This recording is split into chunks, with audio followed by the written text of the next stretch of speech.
On va parler donc de la monarchie et de la République, puisque c'est aujourd'hui le premier jour de la République depuis 1792, 21 septembre. On va parler de ça. On va parler de la cour du roi Macron. Ouh, nous pouvons être particulièrement fiers de non seulement cette manifestation absolument sublime du 10 septembre et du 18 septembre. Bravo!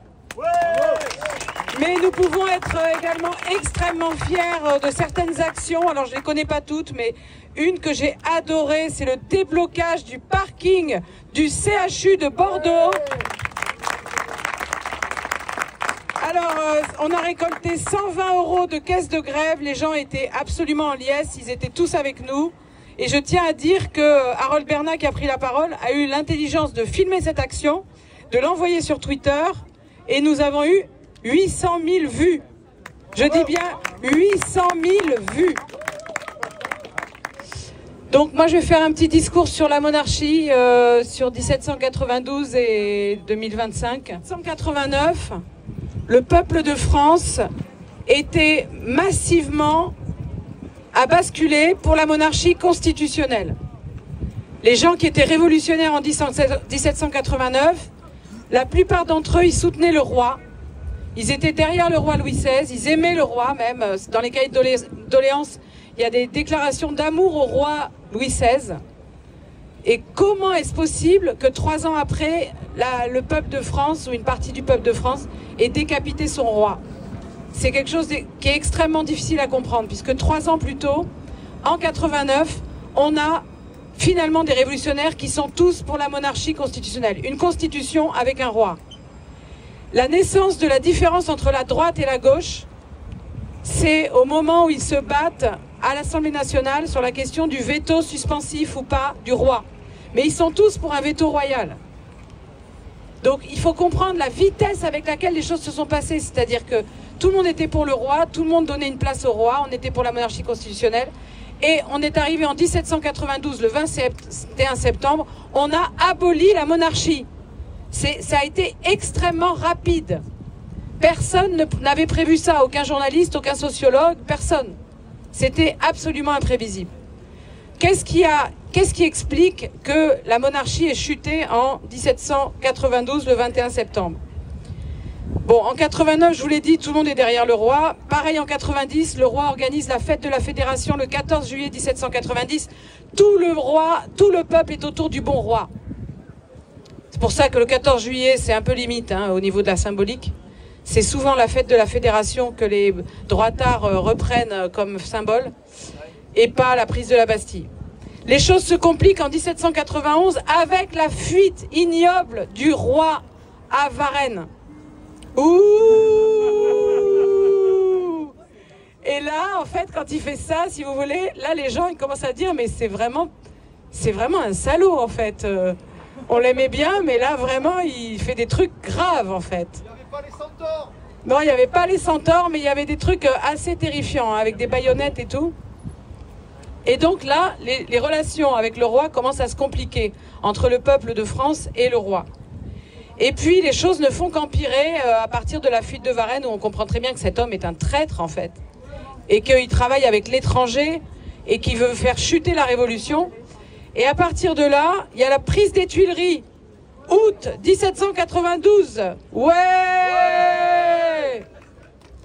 Et là, la prise des Tuileries, c'est un moment extrêmement important. Et il se trouve que juste après la prise des Tuileries, la France révolutionnaire remporte une bataille, la bataille de Valmy.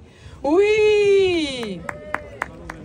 Et dans la foulée, dans la joie et la bonne humeur, après la prise des Tuileries, bon, qui était un peu sanglante, il faut quand même dire les choses, et après Valmy, c'est le 21 septembre, proclamation de la République. Et puis, en janvier 93, le début du procès de Louis XVI, qui va mener, comme vous le savez, après de multiples discussions, à sa mise à mort. Ce qu'il faut comprendre, c'est que le peuple de France qui a fait ça, c'est pas seulement les classes populaires. C'est pas vrai. Ça, c'est une petite vulgate marxiste qui nous explique que c'est les classes populaires qui ont été instrumentalisée par la bourgeoisie, qui a été la vraie victorieuse de cette affaire et qui a utilisé le peuple prolétarisé comme bélier pour faire ses petites affaires, En fait, c'est beaucoup plus compliqué. Et je le dois d'un historien marxiste génial qui s'appelle Georges Lefebvre, qui a écrit un livre absolument magnifique qui s'appelle 89, dans lequel il explique très bien que la révolution qui commence en 89, elle se fait avec toutes les parties du peuple. L'aristocratie, la bourgeoisie urbaine, les classes populaires pauvres rurales et les classes populaires pauvres urbaines, évidemment. Mais par exemple, les paysans, et c'est Georges Lefebvre qui l'a démontré, ont joué un rôle fondamental dans la Révolution avec ce qu'on a appelé la Grande Peur. Donc en fait, c'est toutes les parties du peuple qui font une révolution. Ça ne veut pas dire que tout le peuple était dans la rue. Ça veut dire qu'il y avait des gens des renseignements généraux, des gens des universités, des gens de l'hôpital, des gens de la justice. Il y avait des aristos, il y avait des gens qui avaient du CAC 40. C'est un mélange en fait de tout ça qui fait la révolution. C'est pas uniquement les classes populaires qui doivent être clouées au pilori et qui doivent se sacrifier pour faire la révolution. Il faut pour qu'il y ait une révolution que toutes les classes soient en fait impactées d'une manière ou d'une autre. Et c'est ce qui s'est passé pour l'abolition de la monarchie et pour l'invention de la République. C'est vraiment un point fondamental. Alors maintenant on va faire un petit parallèle, vous l'avez déjà compris, avec l'actuelle monarchie. La monarchie présidentielle. Ouh. La monarchie présidentielle, la question est de savoir comment il va tomber. Comment le monarque Macron va tomber? Quand? Est-ce qu'il va s'accrocher jusqu'en 2027? Est-ce qu'il va modifier la Constitution pour se faire réélire? Qu'est-ce qui va se passer? On ne sait pas. Moi, ce que je voudrais vous dire, c'est que ce n'est pas un homme providentiel qui va nous sauver. Ça n'a jamais été un homme aux têtes ou un législateur qui a sauvé le peuple. Même les grands hommes politiques, tout ça, ce n'est pas eux qui nous sauveront et qui nous permettront de nous débarrasser de la monarchie présidentielle actuelle. Je ne fais pas une démonstration sur la monarchie présidentielle. Je pense que c'est bon. Hein, vous avez tous compris que c'était une monarchie. La seule chose qui peut nous faire nous débarrasser de cette ordure, pardon, de cette personne, de ce personnage, c'est la rue. C'est la rue, le peuple dans la rue. C'est la seule solution. C'est pas l'intersyndicale qui va nous débarrasser de Macron. Ils ne veulent même pas en entendre parler. Il faut pas faire de politique, ils nous disent.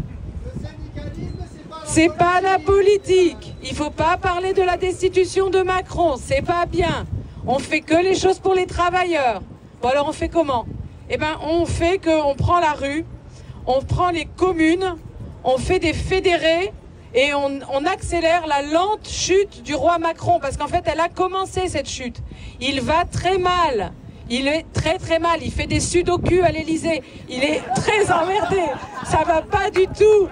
Ça se passe pas bien avec Marie-Antoinette Trogneux. Donc c'est un moment où ils vont mal et c'est le moment où il faut enfoncer le clou. Macron démission, Macron destitution.